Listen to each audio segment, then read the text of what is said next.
നമ്മുടെ ജീവിതത്തിൽ എപ്പോഴെങ്കിലും മറ്റുള്ളവരാൽ നമ്മൾ അപഹസിക്കപ്പെട്ട് കാണും. ഒരിക്കലല്ലെങ്കിൽ ഒന്നിലധികം തവണ ചിലപ്പോൾ നമ്മുടെ ആത്മാഭിമാനം വ്രണപ്പെട്ടു പോയ നിമിഷങ്ങൾ ഉണ്ടാകും.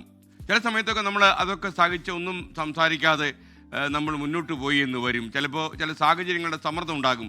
നമ്മൾ മൗനം വിദ്വാനുഭൂഷണം എന്ന രീതിയിൽ മുന്നോട്ട് പോകും.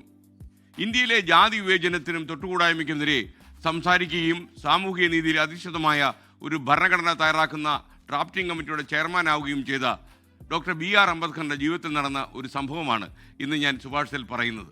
1929 മഹർ സത്യാഗ്രഹം നടന്ന് 2 വർഷം കഴിഞ്ഞ് വീണ്ടും അംബേദ്കറിൻ്റെ നേതൃത്വത്തിൽ മഹർ വിഭാഗത്തിൽപ്പെട്ടവരുടെ ഒരു യോഗം വിളിച്ചു ചേർത്തു. സംഘാടകർ യോഗത്തിനായി ഒരു ഹാൾ ബുക്ക് ചെയ്തു. അംബേദ്കറും സംഘവും ആ ഹാളിലേക്ക് കയറി. പെട്ടെന്ന് ആക്രോശമായി ഹാളിൻ്റെ മുതലാളി ചാടി വീണു.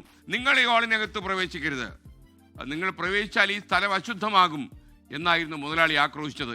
ഇത് കേട്ട് അംബേദ്കർ ഒന്നും മിണ്ടിയില്ല. അദ്ദേഹത്തിൻ്റെ ക്ഷമയെ പരീക്ഷിക്കുന്നില്ല.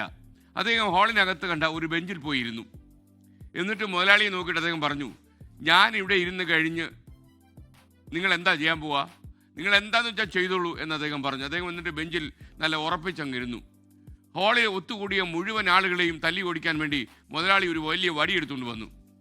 ഹാളിൽ ഇരിക്കുന്നത് ആരാണെന്ന് ഈ മുതലാളിക്ക് അറിയില്ല. BR അംബേദ്കർ എന്ന് പറയുന്ന ഏറ്റവും പ്രശസ്തനായ മനുഷ്യനാണെന്ന് അയാൾ മനസ്സിലാക്കിയില്ല. പെട്ടെന്ന് അദ്ദേഹത്തിൻ്റെ ഭാര്യയ്ക്ക് ആളിനെ മനസ്സിലായി. ഭാര്യ ഓടി വന്ന് അതിൻ്റെ വടി പിടിച്ചു, അദ്ദേഹത്തിനെ പിടിച്ചു നിർത്തി. ഇതാണ് എല്ലാവരും പറയുന്ന ബാബാ സാഹിബ് എന്ന് ഭർത്താവിൻ്റെ ചെവിയിൽ പതുക്കെ പറഞ്ഞു.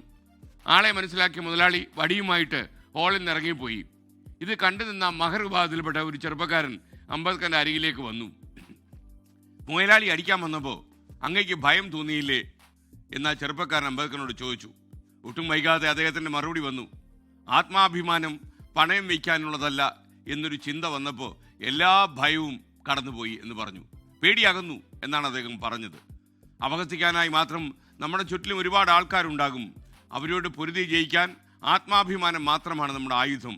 ചിലപ്പോൾ ആത്മാഭിമാനമുള്ള ആളുകൾ ഈ ധീരമായി പൊരുതണം എന്നാണ് നമുക്ക് പറയാനുള്ളത്.